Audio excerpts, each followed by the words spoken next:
रही capital one के साथ राजा कफ़ील और आमर महबूब का सलाम अर्ज़। नाज़रीन, आज हम फिर जो आज़ाद कश्मीर है हम उसको ज़ेर बहस लाएँगे कि जो आज़ाद कश्मीर में नई हुकूमत है इसकी क्या तरजीहात हैं। वज़ीर-ए-आज़म सरदार तनवीर इलियास साहब की काबीना तो बन चुकी, लेकिन अभी उनको पोर्टफोलियो अलाट नहीं हुए। इसी तरह से ब्यूरोक्रेसी में तब्दीलियाँ की जा रही हैं। तो आमर साहब से पूछते हैं कि काबीना के जो वज़रा को महकमे क्यों तक अभी तक अलाट नहीं हुए, और क्या वज़ीर-ए-आज़म की ख्वाहिश है कि चंद वज़रा के महकमे तब्दील करें। जी आमर साहब, क्या असल सूरत क्या है, महकमे अलाट क्यों नहीं हो रहे? जी राय साहब, अब तक जो सूरत हाल है, काबीना तो खैर सारे वज़रा ने हल्फ उठा लिया है और उसके मुताबिक जो है पोर्टफोलियोज़ भी तकरीबन फ़ाइनल हैं। और वज़ीर-ए-आज़म आज़ाद कश्मीर जो हैं वो अपने वज़रा के पोर्टफोलियोज़ फ़ाइनल करने का उन्हें शायद इख्तियार नहीं है, या वो इस मुश्किल का शिकार हैं कि जैसे मैंने कल भी जिक्र किया था कि वो इस पोजीशन में नहीं है कि वो जो पार्लिमानी धड़े हैं उन्हें नाराज़ कर सकें। तो ये जो सूरत हाल डेवलप हुई है उसके बाद ये सारा कुछ तय था, और ये बात यह तय थी कि तनवीर इलियास साहब की जगह यासिर सुल्तान साहब को उनके महकमा जात दिए जाएंगे, PPH और टूरिज़म के महकमा जात।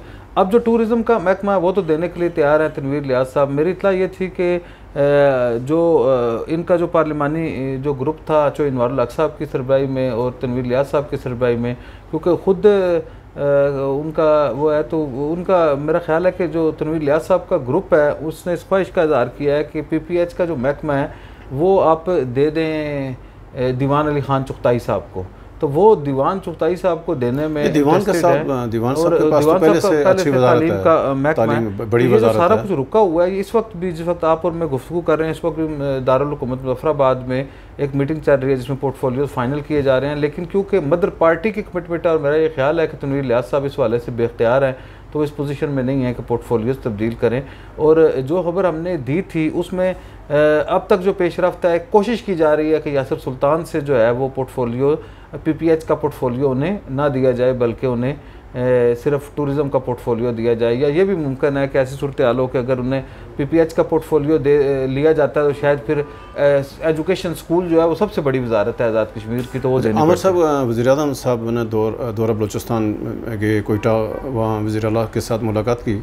तो वहाँ बलूचिस्तान गवर्नमेंट ने वज़ीर-ए-आज़म आज़ाद कश्मीर को एक जहाज़ तोहफे में दिया। तो खासी यानी 3-4 दिनों से मामला ज़ेर बहस है कि ये जहाज़ इसका स्टेटस क्या है, क्या ये फंक्शनल है या ग्राउंड जहाज़ है। तो इस पर क्या आपके पास क्या इन्फॉर्मेशन है? फिर अगर आज़ाद कश्मीर हुकूमत इस महंगे जहाज़ का क्या करेगी, क्या इसको ठीक कराएगा? फिर अली आज़ाद कश्मीर कहाँ यूज़ करेंगे? वहाँ तो जो 2 एयरपोर्ट है वो भी नॉन फंक्शनल है। तो ये जहाज़ का क्या सूरत हाल है, इसके हवाले से इसका क्या स्टेटस है? बड़ी राय साहब दिलचस्प बहस आपने छेड़ दी, और काफ़ी दिनों से उस दिन मैं देख रहा था सोशल मीडिया के ऊपर, ट्विटर के ऊपर, कि बात चल रही थी कि तनवीर इलियास साहब ने एक बलूचिस्तान से एक जहाज़ लेके टेक ऑफ किया है अपनी हुकूमत का। लेकिन प्रॉब्लम ये है कि जो हमारी इतलात हैं उसके मुताबिक वो जहाज़ जो है वो टेक ऑफ करने की पोजीशन में नहीं है।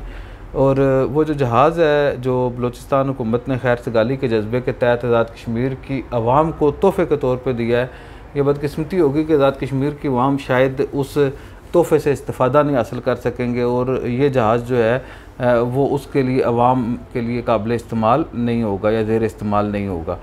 अब जो मेरी इत्तला है उसके मुताबिक ये कहा जा सकता है कि वो जहाज़ जो हुकूमत बलूचिस्तान ने तोहफ़े में दिया है वो बेसिकली ख़राब हो चुका है, उसे लैंड कर दिया गया है, और अब जो वो जहाज़ है वो चलने के काबिल नहीं रहा। तो पहले उस जहाज़ में वो बड़ी एक दिलचस्प तस्वीर, जो एक जहाज़ जो है वो एक ट्रक के ऊपर लोड है, और ये ऐसी सूरत हाल है जैसे आपने किसी चौक में किसी जहाज़ को खड़ा करना हो, जैसे वो सिम्बॉलिक त्यारे हमारे मीरपुर में चौक में खड़े होते हैं या मुज़फ़्फ़राबाद में किसी जगह पे खड़े हैं। तो अगर उसका इस्तेमाल ऐसे नहीं करना तो बज़ाहिर उसके ऊपर बहुत ज़्यादा पैसे लगेंगे, और वो जहाज़ उतारने के लिए हमें जो है हमारा कोई एयरपोर्ट फंक्शन नहीं है। लेकिन उसके बावजूद बलूचिस्तान की आवाम का शुक्रिया, चीफ़ मिनिस्टर का शुक्रिया, और तनवीर इलियास साहब की कोशिश काविश और विजन की तरफ भी जाएं तो ये एक अच्छा विजन है। इसी तरह कुछ ना कुछ करते रहें तो इंशाअल्लाह आज़ाद कश्मीर में ज़रूर बेहतरी आएगी। इसे हमें पॉजिटिव लेना चाहिए। नाज़रीन, हम फिर आज़ाद कश्मीर पे आते हैं।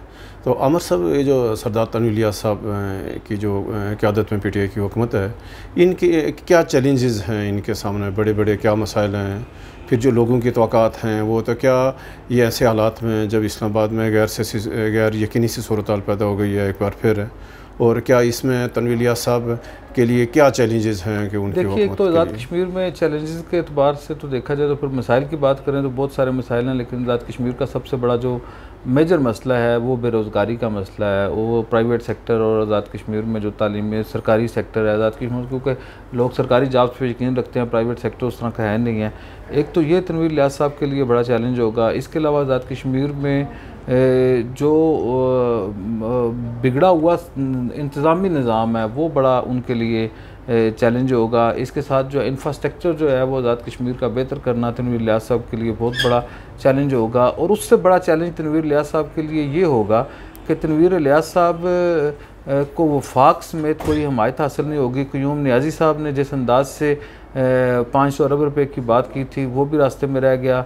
अब जब चीफ़ सेक्रेटरी आईजी तब्दील हो जाएंगे तो ये भी एक प्रॉब्लम होगा। मैं आपको बताता हूँ कि चीफ़ सेक्रेटरी और आईजी की अब कमज़ोर हो जाते हैं जब वफाक में हुकूमत नहीं होती। राज साहब, इसकी एक मिसाल सिर्फ आप ये ले लें कि रात को हुकूमत आज़ाद कश्मीर ने एक नोटिफिकेशन किया जिसमें चेयरमैन CBR आज़ाद कश्मीर के लिए एडिशनल चीफ़ सेक्रेटरी जनरल जो हैं ग्रेड 22 के ऑफिसर फ़याज़ अली अब्बासी साहब को बना दिया गया है चेयरमैन CBR आज़ाद कश्मीर। अब ये चीफ़ सेक्रेटरी साहब थे और एहसान खालिद कियानी साहब को बनाने के लिए वज़ीर-ए-आज़म आज़ाद कश्मीर क़य्यूम नियाज़ी साहब ने मंजूरी दी थी, तो वो नहीं हो सकी थी। ये वही वजह है, याद होगा आपको कि जिन लोगों ने अदम एतमाद किया, अब्दुल माजिद ख़ान जो वज़ीर ख़ज़ाना थे, वो किसी सूरत इस चीफ़ सेक्रेटरी को जो है वो आज़ाद कश्मीर में चेयरमैन CBR नहीं देखना चाहते थे। लेकिन क्योंकि चीफ़ सेक्रेटरी आज़ाद कश्मीर उस वक्त बासर थे, पाकिस्तान में उनकी हुकूमत थी, पाकिस्तान में वज़ीर-ए-आज़म की आशीर्वाद हासिल थी, तो उन्होंने वज़ीर-ए-आज़म आज़ाद कश्मीर को ये नहीं करने दिया। और जैसे वज़ीर-ए-आज़म आज़ाद कश्मीर रुखसत हुए, अब हालांकि उसी पार्टी के वज़ीर-ए-आज़म हैं, लेकिन उन्होंने एक लम्हे में कर दिया और अपने वज़ीर को बाइज़्ज़त कर दिया और चीफ़ सेक्रेटरी को और उन्हें जो है वो थोड़ा सा कार्नर कर दिया। अभी अमर साहब, ये जो ब्यूरोक्रेसी में जो तबादला की एक इतलात हैं कि वो उसमें रीशफलिंग करना चाहते हैं, वो कोई इस्लाहात लाना चाहते हैं, फिर जो बल्दियाती इलेक्शन कराएं, क्या ये सारे काम एक साथ तनवीर इलियास खोल सकते हैं? क्या रिफॉर्म्स इतनी ज़रूरत है कि वो जो इतना जो हमारा निज़ाम है वो उसको हिलाएं वहाँ से?